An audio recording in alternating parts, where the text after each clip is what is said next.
Why your landscape beds fall apart every spring. This is what we're going to be going over today. This is something we want to make better just for you, or give you the information to make your spring cleanup and some of the work you have to do a little bit less this year.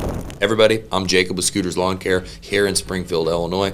This is something that we spend a lot of time on. We spend a lot of time on winterizing with our fall cleanups and prepping for the year with our spring cleanups. So we see a lot of properties where we see the things that have kind of just fell apart over the winter. It's harsh, it's cold, there's a lot of snow potentially, or a lot of rain, for sure a lot of freeze-thaw, and this can tear up landscape beds. When beds are really soft and they're coming through that freeze-thaw and the ground's really soft, if people are working in those areas, stuff can get damaged so quickly.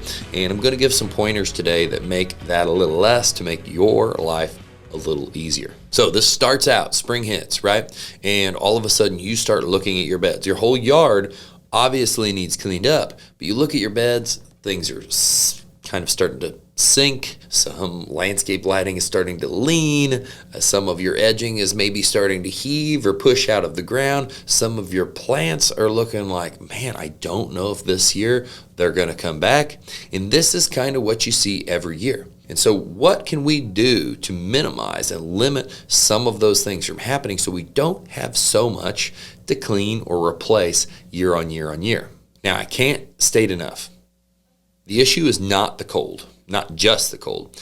It is the freeze-thaw cycle. It's frozen, or it starts out not frozen, and then it freezes. And that compresses everything and freezes all the moisture and can push and heave stuff out of the ground. It's the reason why when you put a fence post in, it needs to be 3 foot, because you're trying to go below that frost line so it doesn't heave out of the ground. So that freeze-thaw, when you think that there are so many aspects to a landscape, edging, plants, so many different pieces that are not 3 foot into the ground, you can see there's going to be a lot of movement in those areas, or potential movement depending on how it's installed. And that freeze-thaw can just wreak havoc on your whole landscape bed. The damage that I see the most of is edging being heaved out of the ground. Plants, potentially, if they're a very shallow plant, maybe being pushed or kind of like heaving, depending on how it was planted. Most stuff is not going to have that issue, but there are some things that I've seen the planting just looks questionable in spring. You also see mulch washing away, or issues with settling or compaction in ground, and just a whole host of issues that potentially lead to erosion or lead to so many different things. Maybe a gutter drain got frozen up and it knocked it off, and then when there was some melting and when there was some water movement, it didn't get caught, and before you know it, you've got so much erosion in an area. That's really one of the reasons we've introduced our winter service package, to make sure someone's out on properties checking on all these little things that when it's really just cold, you don't want to mess with. And maybe you just forget because you don't even go outside because it's so brutal. We all know those times of the year where it's just so nasty, you don't even go outside. But these are all things that can lead to even more damage in your landscape beds, or if it's drainage related, can lead to even more damage to your home, because it could flood your basement or could flood something around your home. These are things we want to stay on top of, because this makes, if it goes unnoticed, this makes spring much harder. Probably you're going to notice the house getting flooded. But if it's just the beds getting washed out or destroyed, or plants getting torn up or edging,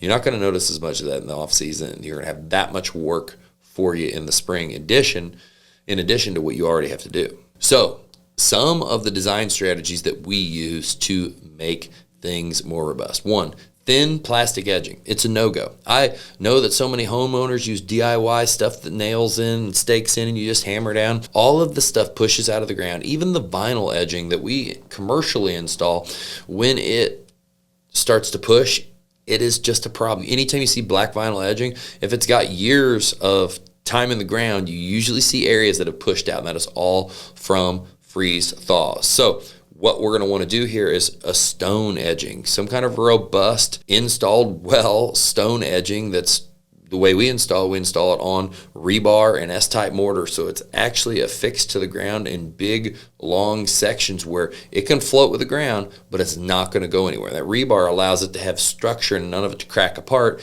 even though the mortar can be brittle, and that's going to make that last for years. Other options, instead of just mulch in a landscape bed, having rock in a landscape bed so it is going to stay, so it's not going to push away, so it's not going to blow out and allow a bunch of erosion or soil issues. You can also use mulch glue or mulch stabilizer to ensure your mulch stays there so you don't have erosion issues. You can do so many little pieces, as well as making sure your beds are well drained. You don't have gutter downspouts going into your beds, filling your beds, causing flooding.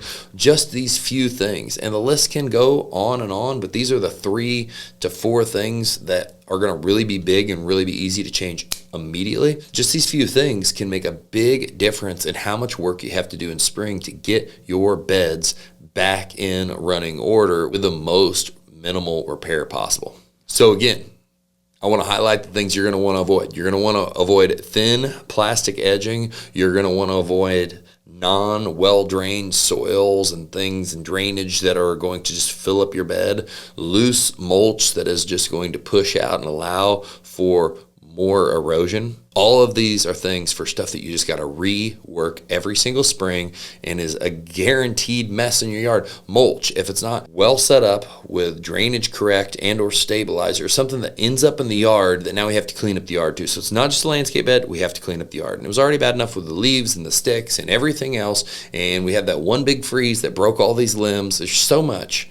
So let's try to make it as little as possible. Our goal here is to help you have a better landscape that takes less maintenance. And if you design it once to require less maintenance, it's going to require much less work from you in the future. That doesn't mean your desire is much less maintenance, because some people just happen to love all the things that require a lot of work.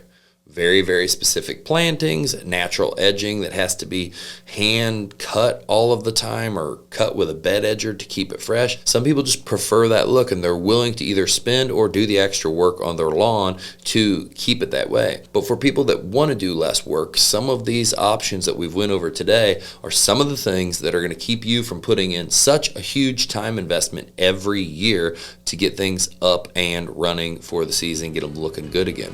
So designing it once with the intention of having less reoccurring maintenance is always going to be the way to make sure your lawn comes out of winter looking its best shape, needing its less maintenance, ready to have a great summer with less work from you. So I hope that's helped you. I hope that's gave you some ideas so you can implement these things in your landscape or have us help you with to save you some time.